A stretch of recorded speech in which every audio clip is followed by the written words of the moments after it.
The autumn rain hammered against the windows of Clara Alvarez's cramped office in downtown Buenos Aires, creating rivulets that distorted the city lights below into abstract patterns of gold and amber.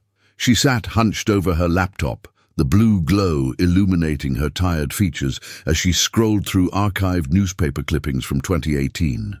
The Buenos Aires International Film Festival was in full swing just blocks away, red carpets rolled out and champagne flowing, but Clara's attention was fixed on a grainy photograph of a crime scene that had been buried in the back pages 7 years ago. Still chasing ghosts, Alvarez? Miguel Torres, her editor at La Verdad newspaper, leaned against her doorframe, his expression a mixture of concern and exasperation. He was a heavy-set man in his 50s who had survived 3 regime changes and countless threats, yet something about Clara's latest obsession made him nervous. Clara didn't look up from her screen. Not ghosts, Miguel. Just inconvenient truths that powerful people hoped would stay buried. She tapped the photograph on her screen, showing a young woman's body found in a Recoleta apartment. Isabela Mendez, 23 years old, aspiring actress. Found dead 3 days before she was supposed to testify in a corruption case involving film subsidies. The police ruled it suicide. Ancient history, Miguel said, stepping into the office and closing the door behind him. Why dig this up now? Clara finally looked up, her dark eyes burning with the intensity that had made her one of Argentina's most feared investigative journalists. Because the man who was the last person to see her alive is about to receive a Lifetime Achievement Award at the festival tomorrow night. Sebastian Moretti, the untouchable golden boy of Argentine cinema. Miguel's face paled. Clara? No. Moretti has connections everywhere. The president attended his last premiere. His production company employs thousands. You can't seriously be suggesting— I'm not suggesting anything, Clara interrupted, pulling up another window on her laptop. I'm investigating. Isabella's mother contacted me last week. She's been trying to get someone to listen for 7 years. She has evidence that was never presented to the police. The rain intensified, and somewhere in the distance thunder rolled across the Rio de la Plata. Miguel walked to the window, his reflection ghost-like in the glass. Even if there's something there, who's going to believe it? Moretti's latest film just broke box office records. He's a national treasure. That's exactly why someone needs to look into this, Clara said, standing and grabbing her leather jacket from the back of her chair. The powerful shouldn't be immune to scrutiny just because they make beautiful movies. An hour later, Clara sat in a small cafe in San Telmo, the bohemian neighborhood where tango dancers performed for tourists and old buildings wore their decay like badges of honor. Across from her sat Elena Mendez, Isabella's mother, a woman who had aged decades in 7 years. Her hands trembled as she pushed a manila envelope across the table. These are Isabella's diary entries from the weeks before she died, Elena said, her voice barely above a whisper. She was terrified of him. Moretti had been promising her a role in his new film, but the price— She trailed off, unable to continue. Clara opened the envelope carefully, scanning the handwritten pages. Isabella's writing was elegant, but increasingly frantic as the dates progressed. She wrote about meetings in hotel rooms, about promises that turned into threats, about evidence she had gathered of financial irregularities in Moretti's production company that went far beyond simple tax evasion. She found out about the money laundering, Elena continued, finding her voice again. Film productions were being used to clean dirty money from God knows where. When she threatened to go to the authorities, when she refused his advances, she ended up dead. Clara looked up from the diary. Why didn't you take this to the police 7 years ago? Elena's laugh was bitter. I did. The detective in charge of the case, Captain Ricardo Vasquez, told me these were the fantasies of a troubled young woman. 2 weeks later, he retired early with a pension package that let him buy a house in Nordelta. Draw your own conclusions. The cafe door chimed, and Clara instinctively looked up. Two men in expensive suits had entered, their eyes scanning the room before settling on Clara's table. She recognized the type immediately: private security, the kind that operated in the grey areas between legal and lethal. "We need to leave," Clara said quietly, helping Elena to her feet. "Do you have somewhere safe to stay?" "My sister's house in Tigre," Elena replied, fear creeping into her voice. "Why? What's happening?" Clara guided her toward the back exit, her journalist instincts screaming danger. "Someone knows we're looking into this. Go to your sister's, and don't tell anyone where you are. I'll contact you when it's safe." They slipped out through the kitchen, the staff too busy to notice or too wise to care. In the alley behind the cafe, Clara hailed a taxi for Elena and watched it disappear into the Buenos Aires traffic before turning toward her own apartment. The rain had stopped, but the air hung heavy with moisture and menace. Her phone buzzed with a text from an unknown number. "Some stories are better left untold. This is your only warning." Clara deleted the message and kept walking, her mind already racing with the connection she needed to make, the sources she needed to protect, and the truth she needed to uncover. As she passed a cinema poster featuring Sebastian Moretti's handsome face smiling down at the city, she couldn't help but wonder what darkness lay behind those celebrated eyes. That night, as Buenos Aires settled into its restless sleep, Clara began her investigation in earnest.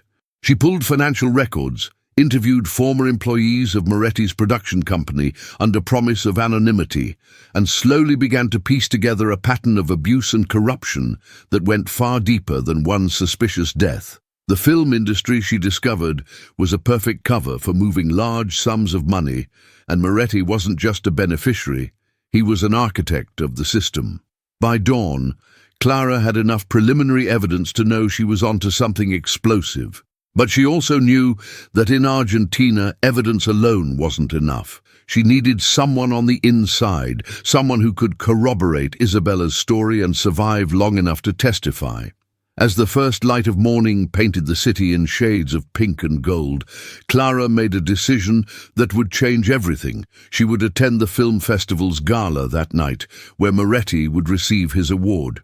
Sometimes, she reasoned, the best way to catch a predator was to walk straight into his den.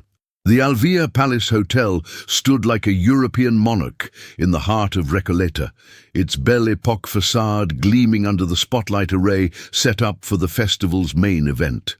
Clara adjusted the wire concealed beneath her black evening dress, the recording device no bigger than a button, but capable of capturing conversations from across a crowded room. She had traded her usual jeans and leather jacket for elegance, her press credentials supplemented by a favor from a friend who worked in the festival's PR department. The lobby buzzed with the nervous energy of Argentina's cultural elite. Directors, actors, producers, and critics mingled with politicians and business magnates, champagne flutes catching the light from crystal chandeliers. Clara spotted at least 3 government ministers and twice as many federal judges, all here to pay homage to Sebastian Moretti's supposed genius. "Clara Alvarez," a smooth voice said behind her. She turned to find Moretti himself, impeccably dressed in a midnight blue tuxedo, his silver hair swept back to reveal a face that cameras loved. Up close, she could see why he commanded such presence. There was an intensity to his gaze that seemed to look through people rather than at them. "I heard you've been asking questions about me." Clara's pulse quickened, but she kept her expression neutral.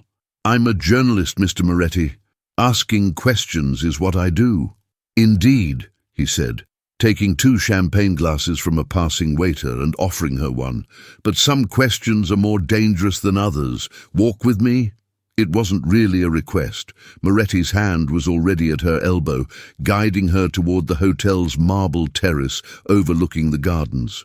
The spring evening was warm, and the scent of jasmine mixed with expensive perfume and cigarette smoke from other guests seeking fresh air. "Isabella Mendez," Moretti said once they were relatively alone, his voice dropping to a conversational murmur. "That's what this is about, isn't it?" Clara decided to abandon pretense. She died 3 days before testifying against your company. That seems worth investigating." Moretti laughed, a sound devoid of warmth. "Isabella was a troubled young woman with delusions of grandeur. She thought she could blackmail her way to stardom. When that didn't work, she took her own life. Tragic, but not uncommon in this business." "Her diary tells a different story," Clara said, watching his reaction carefully. For the first time, something flickered in Moretti's eyes. Not quite fear, but calculation. Diaries can be fabricated. Grieving mothers will believe anything that gives their loss meaning. And financial records, wire transfers from offshore accounts, those can be fabricated too. Moretti set down his champagne glass on the stone balustrade, his movements deliberate and controlled. "You're playing a dangerous game, Miss Alvarez. This country, this city, it runs on certain understandings. The film industry brings in millions in tourism, creates jobs, gives Argentina cultural prestige on the world stage. Why would you want to destroy that?" "I don't want to destroy anything," Clara replied. "I want the truth." "The truth," Moretti repeated, as if tasting the word. "Let me tell you about truth. The truth is that this country would collapse without men like me. We provide the dreams that keep people from facing their miserable realities. We launder hope through beautiful lies. And yes, sometimes that requires getting our hands dirty." Clara's wire was recording every word, but she needed more. "So you admit to the money laundering?" Moretti smiled, a predator recognizing another predator. "I admit to nothing. But hypothetically, if someone were using film productions to clean money, they would be providing a service that keeps this economy afloat. Drug money, corruption money, it all needs to go somewhere. Better it goes into art than into weapons, wouldn't you say? And Isabella threatened that system?" "Isabella was nobody," Moretti said, his mask slipping for just a moment to reveal something cruel underneath. "A pretty girl with more ambition than talent, who thought she could bite the hand that fed her." Before Clara could respond, a commotion erupted from inside the hotel. Shouts, the crash of breaking glass, then screams. Through the terrace doors, she could see people running, security guards pushing through the crowd. Moretti's expression changed from confidence to confusion, then to anger as he pulled out his phone. "What's happening?" he barked into the device. Clara could hear panicked voices on the other end, but couldn't make out the words. A young man in a waiter's uniform burst onto the terrace, his face pale with shock. "Mr. Moretti, you need to see this. Someone's hijacked the presentation screens. They're showing documents, recordings." Clara felt a surge of adrenaline. She hadn't done this, but someone had, someone with access to information she didn't have yet. Moretti's face had turned ashen as he pushed past her, rushing back into the ballroom. Clara followed, her heart pounding. The main ballroom was in chaos. On the massive screens meant to showcase Moretti's career highlights, financial documents scrolled past, bank statements, wire transfers, coded communications. But most damning was the audio playing over the sound system. Moretti's own voice, recorded somehow discussing the murder of Isabella Mendez in clinical detail with someone whose voice Clara didn't recognize. "It needs to look like suicide," the recorded Moretti was saying.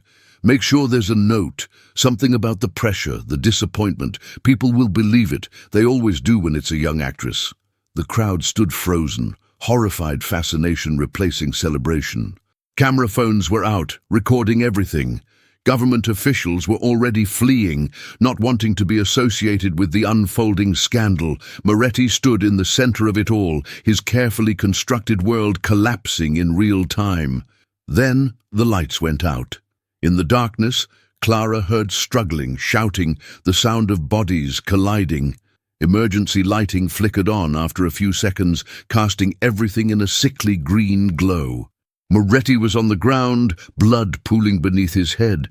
Standing over him was Elena Mendez, Isabella's mother, holding a small pistol that still smoked in the emergency lighting. 7 years, Elena said, her voice carrying across the stunned silence.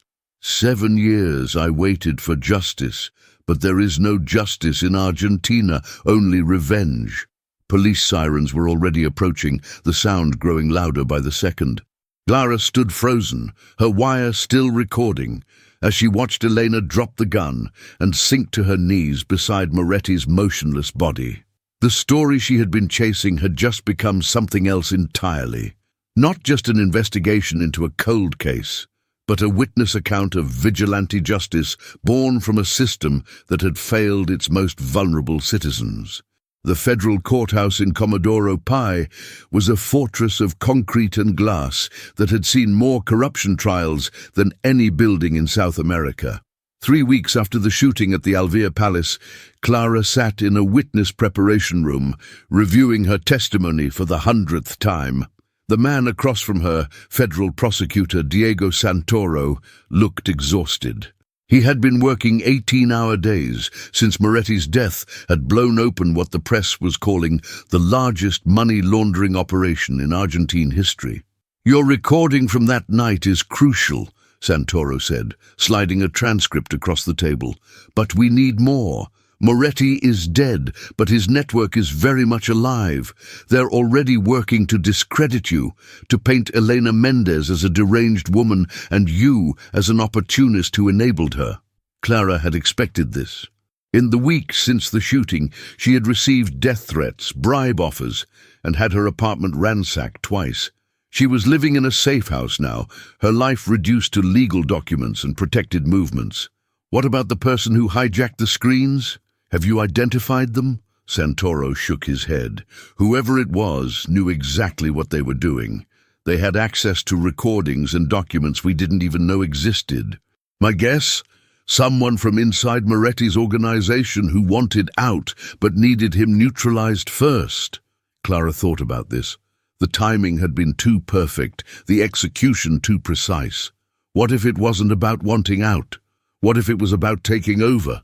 Before Santoro could respond, his assistant rushed in, her face flushed with urgency. "Sir, you need to see the news, now."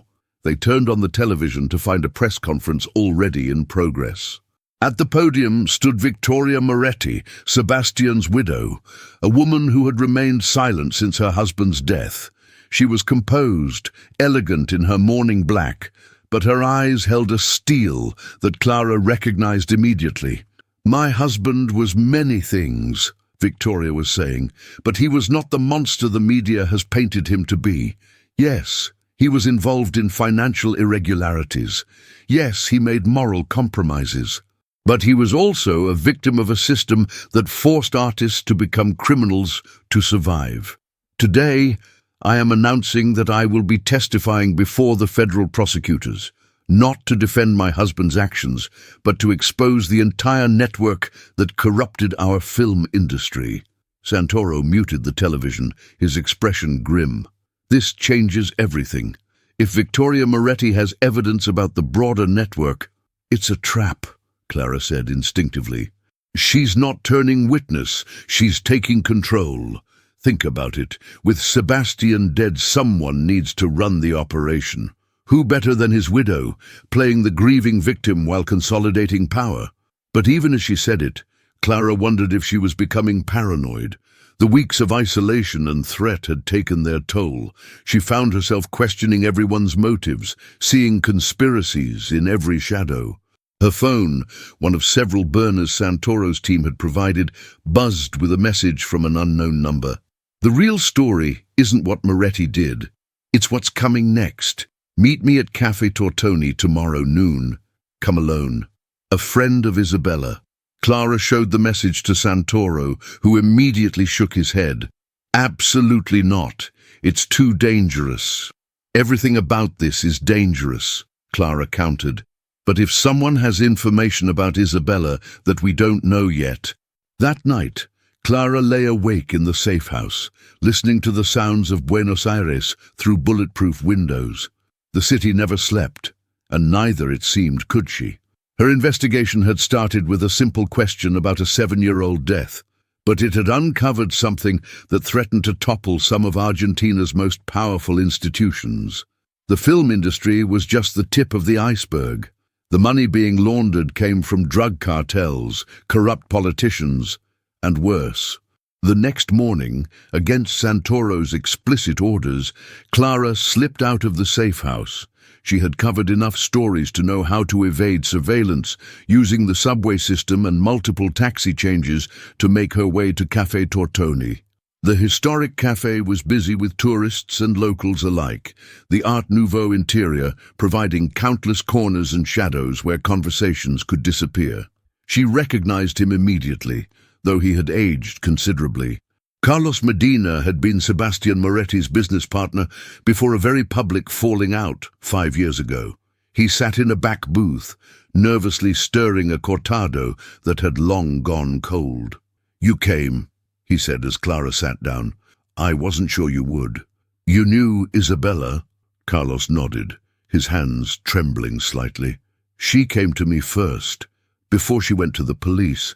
She knew about the money laundering, yes, but that wasn't why Sebastian had her killed." Clara leaned forward, her pulse quickening. "Then why?" Isabella had discovered something else. Documents that proved Sebastian wasn't just laundering money, he was trafficking information. Production companies have access to government officials, business leaders, celebrities. He was recording them, gathering blackmail material, selling secrets to the highest bidder. "That's why the government ministers were so quick to distance themselves after his death," Clara said, pieces falling into place. "Exactly. But here's what you don't know. Victoria wasn't just aware of it. She was the architect. Sebastian was the face, the charming artist everyone trusted. But Victoria, she was always the brains. She has recordings of half the government, enough to control anyone who tries to stop her." Clara's mind raced. The hijacked screens at the gala was Victoria. She needed Sebastian out of the way. He was becoming sloppy, arrogant. The attention you were bringing to Isabella's death was going to expose everything. So she exposed him first, let Elena Mendez do her dirty work, and now she's positioned as the reformer, the widow who will clean up the industry. "Do you have proof?" Carlos pulled out a flash drive. "Everything's on here, including recordings of Victoria discussing Isabella's murder. But Clara, if you use this, you need to understand. She won't just come after you, she'll destroy everyone you care about." As Clara reached for the drive, the cafe's front windows exploded inward. Gunfire erupted, sending patrons screaming for cover. Clara grabbed the drive and dove under the table as Carlos jerked backward, red spreading across his white shirt. Through the chaos, she saw men in tactical gear moving through the smoke and broken glass. She crawled toward the kitchen, the flash drive clutched in her fist, knowing that the real war had just begun. Victoria Moretti hadn't just taken over her husband's empire. She had declared war on anyone who knew the truth. And Clara, bleeding from glass cuts and deaf from the gunfire, was now the only person alive who could stop her. The abandoned warehouse in La Boca should have been Clara's tomb. 3 days after the cafe shooting, she had been grabbed off the street by men who didn't bother to hide their faces.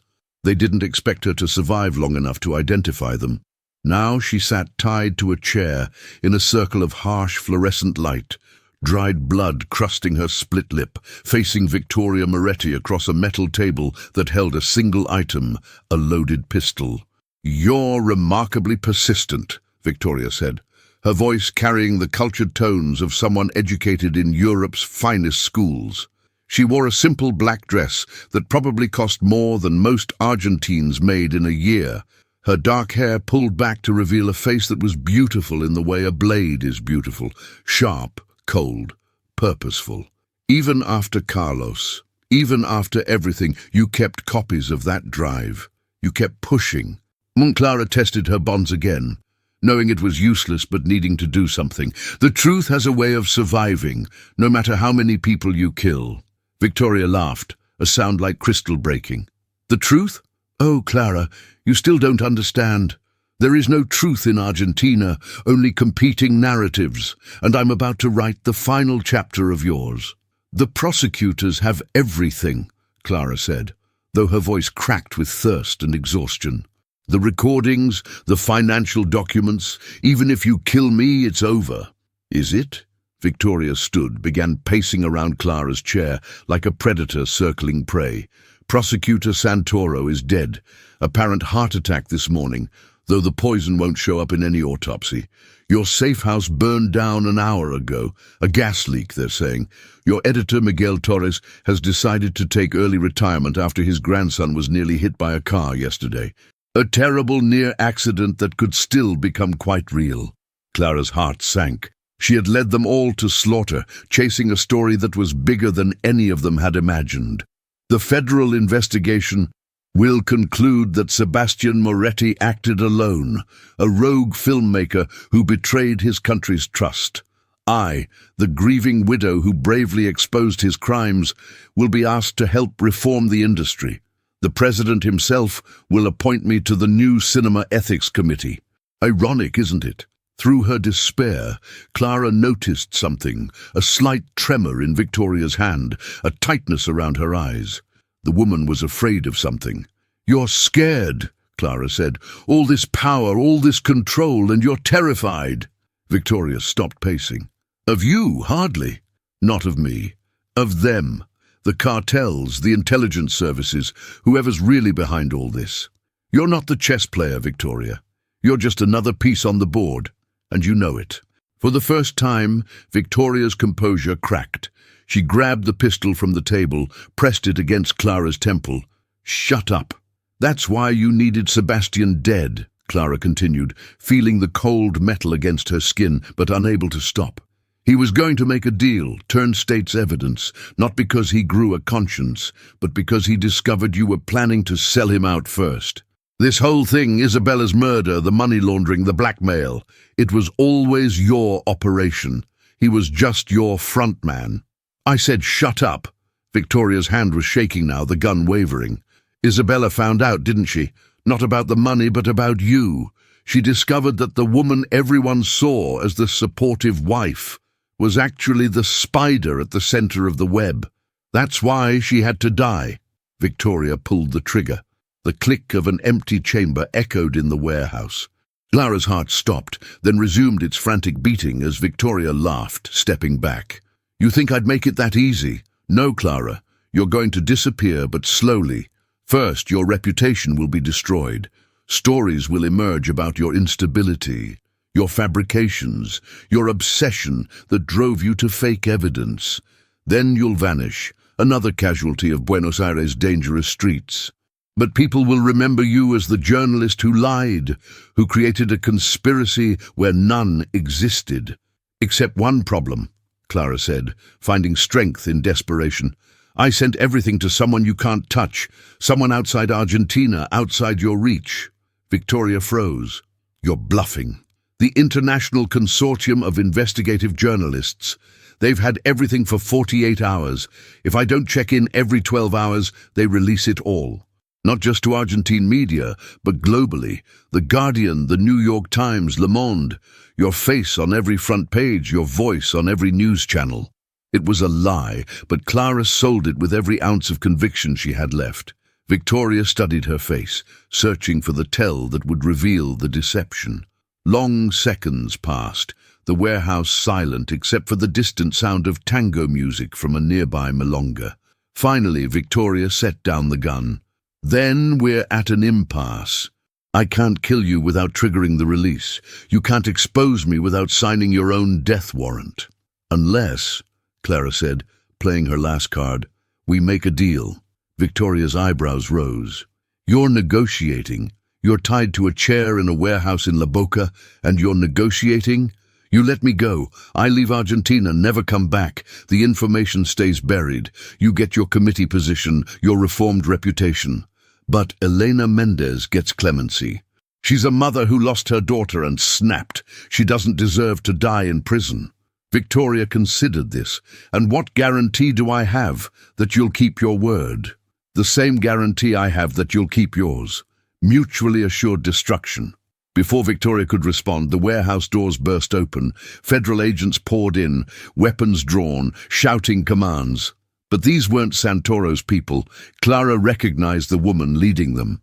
Federal Judge Adriana Laustein, one of the few incorruptible figures in Argentine justice who had been running her own investigation parallel to Santoro's. "Victoria Moretti, you're under arrest for conspiracy, murder, money laundering, and crimes against the state," Judge Lewstein announced as officers surrounded Victoria. Victoria looked at Clara, understanding dawning in her eyes. "The empty gun. You knew." Clara smiled grimly as an agent cut her bonds. "Your assistant, the one who scheduled this meeting. She's been working with Judge Lewstein for months. Every word you said was transmitted to a surveillance van outside." As they led Victoria away, she turned back one last time. "This isn't over. I have insurance policies you can't imagine." "Maybe," Clara said, rubbing her wrists where the ropes had cut into them. "But your story is." 3 months later, Clara stood in Ezeiza airport, a one-way ticket to Madrid in her hand. The trial had been a sensation. Victoria Moretti sentenced to 30 years, despite her attempts to trade information for leniency. Elena Mendez had been given a suspended sentence, the court acknowledging the extraordinary circumstances of her crime. The film industry was undergoing massive reforms, with new oversight that would hopefully prevent another Moretti empire from rising. But Clara knew she couldn't stay. Too many enemies remained in the shadows, too many people who blamed her for bringing down a system that had made them rich. Argentina would always be her home, but sometimes loving something meant leaving it. As she boarded the plane, she thought about Isabella Mendez, the young woman whose death had started it all. Justice had been served in its imperfect way. The truth had survived, scarred but intact. And somewhere in Buenos Aires, in a small apartment in San Telmo, Elena Mendez was finally able to mourn her daughter properly, without the weight of unsolved murder crushing her spirit. The plane lifted off, and Clara watched Buenos Aires shrink below, the Rio de la Plata glittering in the morning sun. She had won, but victory in Argentina always came with exile. As the city disappeared into clouds, she opened her laptop and began to write. The story wasn't really over. It never was. But this chapter at least had found its ending.